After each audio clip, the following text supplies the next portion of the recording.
নমস্কার বন্ধুরা, আজ আমি ভিডিওতে আপনাদের সামনে যুবশ্রীর যে ভাতা প্রাপক রয়েছেন তাদের জন্য একটি ভালো খবর শোনাবো। যখন আপনারা অনেক দিন থেকে অপেক্ষা হয়ে আছেন যে কবে টাকা পাবো কিনা আদৌ, এটা নিয়ে সবাই চিন্তিত রয়েছেন যে যুবশ্রী প্রকল্পের ভাতার টাকা অনেক দিন থেকে দিচ্ছে না। অবশ্যই কিন্তু এটা ভালো খবর যে যুবশ্রী প্রকল্পের ভাতার টাকা কিন্তু কালকেই অ্যাকাউন্টে ক্রেডিট হয়েছে। আমি প্রমাণ সহ দেখিয়ে দিচ্ছি, আপনারা নিজেই বাড়ি থেকে চেক করে দেখুন। যারা যারা এখনও টাকা পাননি অবশ্যই আপনারা টাকা পেয়ে যাবেন। অল্প কিছু দুই একটি জেলায় মাত্র টাকা দিয়েছে, এখনও কিন্তু সমস্ত জেলা বাকি রয়েছে। আজকে বা কালকের মধ্যেই টাকা কিন্তু সকলের ক্রেডিট হয়ে যাবে, 1 মাসের টাকা, এবং ডিসেম্বর মাসেই কিন্তু বাকি টাকাগুলো আপনারা পেয়ে যাবেন। দেখুন এখানে মেসেজে বলা রয়েছে ইওর ক্লেইম অফ 1,500 টাকা, কিন্তু মেসেজটি চলে এসেছে 13/12/2023। গতকাল কিন্তু এই মেসেজটি চলে এসেছে, টাকা কিন্তু অ্যাকাউন্টে ক্রেডিট হয়েছে।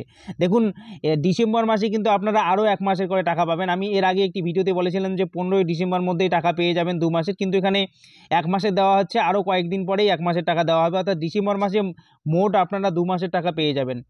আপনারা নিজে চেক করে দেখুন, আপনাদের ওয়েবসাইটে গিয়ে দেখুন, আপনাদের এনরোলমেন্ট নাম্বার দিয়ে এখানে ট্র্যাক স্ট্যাটাস ফর অ্যাপ্লিকেশনে ক্লিক করে দেখুন, এখানে জব সিকার আইডি, আপনারা আইডি নাম্বার দিয়ে চেক করুন আপনারা টাকা পাবেন কি না।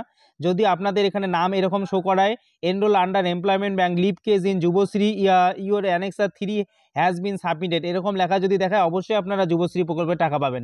যদি এরকম লেখা না দেখায়, অন্য লেখা দেখায়, তাহলে কিন্তু আপনারা পাবেন না টাকা। এরকম লেখা দেখালেই আপনারা যুবশ্রী প্রকল্পের টাকা অবশ্যই পাবেন। আপনারা কয়েকটা দিন অপেক্ষা করুন, এই ডিসেম্বর মাসে আপনারা কিন্তু মোট 2 মাসের টাকা পেয়ে যাবেন, 1,500, 3,000 টাকা। ধন্যবাদ।